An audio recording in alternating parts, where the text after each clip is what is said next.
자, 오늘은 변수가 한 개인 함수의 극한에 대해서 알아본 다음에 그리고 그 다음에 변수가 두 개인 함수의 극한에 대해서 알아보도록 하겠습니다. 변수가 한 개인 함수의 극한에 대해서는 우리가 고등학교 때 배운 내용을 간단히 복습해 보도록 하겠습니다. 자, 여기 y는 fx라는 그래프가 있습니다. 그러면 x가 a보다 작으면서 a에 접근하는 방법이 있고 x가 a보다 크면서 a에 접근할 수가 있습니다. 이때 y의 값은 b보다 작으면서 b에 접근할 수도 있고 b보다 크면서 b에 접근할 수가 있습니다. 어느 경우에나 다 y 값이 b에 접근한다는 것을 알 수가 있습니다. 그래서 이거를 우리가 식으로 써보면 다음과 같습니다. x가 a보다 작으면서 a에 접근하는 것을 우리가 좌극한이라고 하고, 그리고 x가 a보다 크면서 a에 접근하는 것을 우리가 우극한이라고 합니다. 그래서 이 경우에는 좌극한과 우극한이 모두 b가 된다는 걸 알 수가 있습니다. 그래서 좌극한과 우극한이 그 값이 일치할 때 우리가 이때 x가 a에 접근할 때 y는 fx라는 함수의 극한은 b가 된다, 이렇게 정의를 했었습니다. 자, 그러면 이번에는 극한값이 존재하지 않는 경우를 생각해 보도록 하겠습니다. 자, 여기 y는 fx라는 불연속 함수가 존재하고 있습니다. 그리고 이때 불연속점은 x가 a라는 점입니다. 그리고 이때 y값은 b가 되고 이때 y값은 c라고 생각해 보도록 하겠습니다. 그러면 x가 a보다 작으면서 a에 접근할 때 y값은 b에 가까워지고 x가 a보다 크면서 a에 접근할 때 y값은 c에 가까워진다는 것을 알 수가 있습니다. 그래서 이것을 우리가 식으로 쓰면 다음과 같이 생각할 수가 있습니다. 자, 좌극한은 b이고 그리고 우극한은 c이다. 그러므로 자, 좌극한과 우극한이 같지 않기 때문에 x가 a에 접근할 때 y의 극한값은 존재하지 않는다. 이런 식으로 우리가 고등학교 때 배웠습니다. 자, 이 경우에는 x라는 변수가 하나이고 y라는 종속 변수가 하나인 경우에 해당합니다. 그러면 변수가 두 개인 함수의 극한에 대해서 알아보도록 하겠습니다. 자, 두 가지 예제를 들어서 생각해 보도록 하겠습니다. 자, z는 x제곱 마이너스 y제곱, 자, x제곱 플러스 y제곱이라는 자, 함수가 있습니다. 여기 보시면 우리가 자, 여기에서는 x, y가 독립변수가 되는 것이고 y가 종속변수가 되겠습니다. 그래서 이 경우에는 그래프를 그리면 자, x축, y축, 그리고 z축이 있습니다. 그래서 x, y 값에 따라서 z 값을 찍어주면 되겠습니다. 모두 연결하면 바로 이게 서피스가 되겠습니다. 면이 되겠습니다. 올록블록한 면이 되겠습니다. 그래서 우리가 이거를 이변수 함수라고 합니다. 그러면 여기 보면 자, 원점이 있는데요. x, y가 원점에 접근할 때 이 z의 극한값이 존재하는 경우를 살펴보도록 하겠습니다.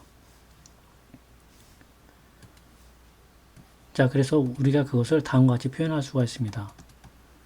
자, x, y가 원점에 접근할 때 z의 극한값을 구하여라. 그런데 우선 x축을 따라서 원점에 접근해 보도록 하겠습니다. x축에 따라서 원점에 접근할 때는 y값이 0이 됩니다. 그래서 자, 이렇게 써줄 수가 있습니다. 그러면 x축에서는 y가 0이기 때문에 식이 어떻게 되냐면 자, 이렇게 되어서 극한값이 1이 나옵니다. 자, 이번에는 y축에 따라서 원점에 접근해 보도록 하겠습니다. y축을 따라서는 x값이 0이 나옵니다. 그래서 x에다 0을 대입하면 자, 이렇게 되어서 극한값이 마이너스 1이 됩니다. 그러면 두 개의 극한값이 다르기 때문에 자, 이때 x, y가 원점에 접근할 때 z의 극한값은 존재하지 않는다. 이렇게 알 수가 있습니다. 자, 이렇게 되어 있습니다. 이번에는 역시 이 그래프도 3차원선에서 그릴 수가 있겠습니다. z값에 z의 극한을 생각해 보도록 하겠습니다. 자, x축을 따라서 원점에 접근할 수도 있고 y축을 따라서 원점에 접근할 수도 있습니다. 자, x축에 따라서 원점에 접근하면 역시 y가 0이기 때문에 0이 되겠습니다. y축에 따라서 원점에 접근하면 이번에는 x값이 0이 됩니다. 그래서 또 역시 0이 됩니다. 그래서 이 경우에는 x축을 따라서 접근할 때와 y축을 따라서 원점에 접근할 때에 두 극한이 일치하기 때문에 극한값이 존재하는 것처럼 보입니다. 하지만 또 다른 조건을 검색해 보면 이 함수의 극한값은 존재하지 않는다는 걸 알 수가 있습니다. 이렇게 x는 y제곱이라는 포물선을 따라서 원점에 접근할 수도 있습니다. 그러면 이 경우에는 어떻게 되는지 한번 같이 조사해 보도록 하겠습니다. 그러면 우리가 x 대신에 y제곱을 대입할 수가 있습니다. 그러면 여기가 자 2y 4제곱이고 자 그 다음에 위에는 y 4제곱이기 때문에 약분하면 이게 2분의 1이 됩니다. 극한값이 세 경우에 극한값이 다르다는 걸 알 수가 있습니다. 그래서 이 xy가 원점에 접근할 때 z의 극한값이 존재하지 않는다는 것을 알 수가 있습니다. 그런데 이 경우에는 이렇게 우리가 이걸 생각할 수도 있고 생각하지 못할 수도 있습니다. 그러면 이거를 좀 더 명확하게 알 수 있는 방법이 있는데 그것은 바로 극좌표계를 쓰는 방법입니다. 우리가 고등학교 때도 배운 내용입니다. 예를 들어서 자 지금 x가 1이고 y가 루트 3이고 그러면 여기가 2가 되고 이 각은 60도가 됩니다. 그래서 우리가 이때의 점 xy를 자 1, 루트 3 이렇게 표현할 수도 있지만 자 2 곱하기 코사인 60도 그 다음에 2 곱하기 사인 60도 이렇게 표현할 수도 있습니다. 왜냐하면 코사인 60도는 2분의 1이고 그 다음에 사인 60도는 2분의 루트 3이기 때문입니다. 그래서 이렇게 표현하는 방법을 우리가 극좌표계라고 합니다. 그래서 xy 대신에 자 r 코사인 세타와 r 사인 세타를 대입하면 되겠습니다. 그래서 첫 번째 경우를 한번 보도록 하겠습니다. 자, 이 경우에 자, x 대신에 r 코사인 세타를 쓰고 그 다음에 y 대신에 r 사인 세타를 대입해 보도록 하겠습니다. 그러면 주어진 식이 어떻게 되냐면 자, 이렇게 됩니다. 그리고 분자는 이렇게 됩니다. 그러면 여기에서 우리가 xy가 원점에 조달한다는 것은 r이 0으로 간다는 얘기가 되겠습니다. 세타는 어떠한 값을 다 취해도 됩니다. 자 그러면 여기서 이거를 우리가 xy가 원점으로 간다 이거를 r이 0으로 간다 이렇게 바꿀 수가 있겠습니다. 자, 이 코사인 세타하고 사인 세타가 동시에 0이 될 수는 없습니다. 그래서 r이 0으로 가면 xy가 둘 다 0으로 간다는 걸 우리가 알 수가 있습니다. 그러면 이 경우에 어떻게 되냐면 우선 r제곱을 약분해 보도록 하겠습니다. 그러면 밑에는 코사인 세타의 제곱 플러스 사인 세타의 제곱이 되고 자 위에는 코사인 세타의 제곱 마이너스 사인 세타의 제곱이 됩니다.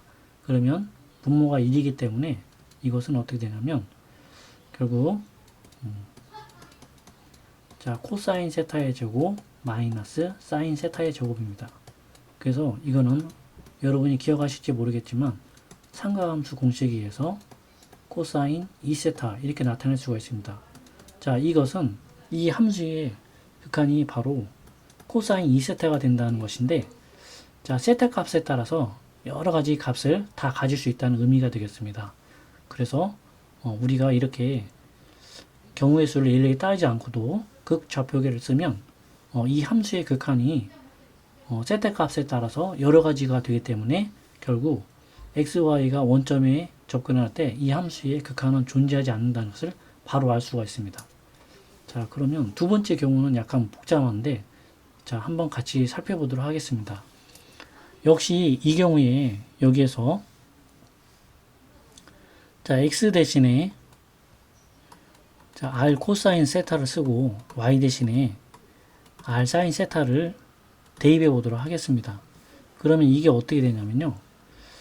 자, 이게 xy가 원점으로 갈 때, 자, 역시 그거의 극한을 구하라. 그러면 xy가 원점으로 가려면 이번에도 역시 r이 0으로 가면 됩니다. 왜냐하면 코사인 세타와 사인 세타가 동시에 0이 될 수는 없기 때문입니다. 코사인 세타와 사인 세타가 동시에 0이 되는 세타 값이 존재하지 않죠. 자, 그러면 이 함수의 극한을 구하는 식이 다음과 같이 바뀌게 됩니다.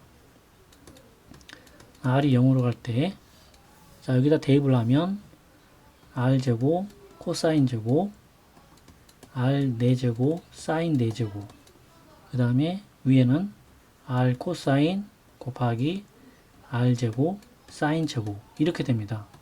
그러면 여기에서 우선 r제곱끼리 지워보도록 하겠습니다. 그러면 자, 이렇게 되고요. 자, 위에는 이렇게 됩니다. 그런데 여기 이때 r이 0으로 가면 어떻게 되죠? 자, r이 0으로 가면 어떻게 되냐면 여기에서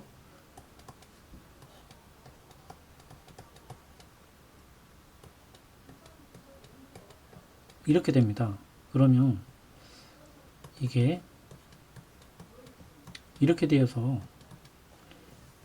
이게 0인 것 같은데, 여기 보면 코사인 세타가 0이 되는 경우가 있죠. 그래서 이 값이 존재하지 않는 경우가 있습니다. 코사인이 0이면 이 0분의 0꼴입니다. 그래서 우리가 이런 것을 부정형이라고 합니다. 자, 값이 정해져 있지 않은 형태입니다. indeterminate form이라고 합니다. 상황에 따라서 여러 가지 값을 가질 수 있다는 의미입니다. 자, 이걸 1번, 자, 2번, 3번의 경우에, 자, 우리가 극좌표를 썼을 때 1번, 2번, 3번의 극한값이 어떻게 나오는지 한번 보도록 하겠습니다. 자, 1번의 경우는 x축을 따라서 xy가 원점에 접근하는 경우입니다. 여기서 r이 점점 0으로 가고 있습니다. 그리고 이 경우에 세타는 정확하게 0도라는 걸 알 수가 있습니다. 그래서 사인 세타의 값이 0입니다. 그러면 이 식에서 이렇게 됩니다. 그래서 분모는 r제곱이고 분자는 0입니다. 그래서 이 경우에 극한이 0이 나온다는 것을 알 수가 있습니다. 그러면 2번의 경우를 보도록 하겠습니다. 자, 2번의 경우는 xy가 y축을 따라서 원점에 접근하는 경우입니다. 자, 여기서 이 각도가 정확하게 90도라는 걸 알 수가 있습니다. 그래서 세타 값이 정확하게 90도입니다. 이때 코사인이 정확하게 0이고 사인은 정확하게 1이 됩니다. 그래서 주어진 식이 어떻게 되냐면 분모는 r 4제곱이고 분자는 0이 됩니다. 그래서 이 경우에도 역시 극한값이 0이 된다는 걸 알 수가 있습니다.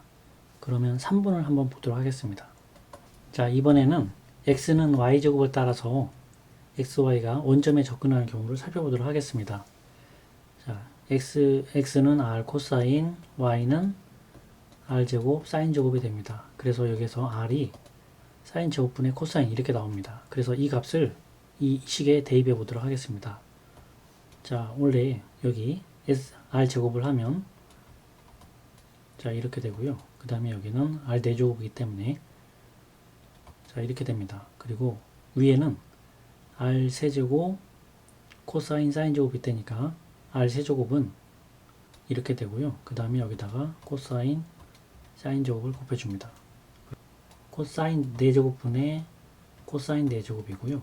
여기는 사인 4제곱분의 코사인 4제곱, 여기도 사인 4제곱분의 코사인 4제곱입니다. 그래서 이게 계산해보면 2분의 1이 된다는 걸 알 수가 있습니다.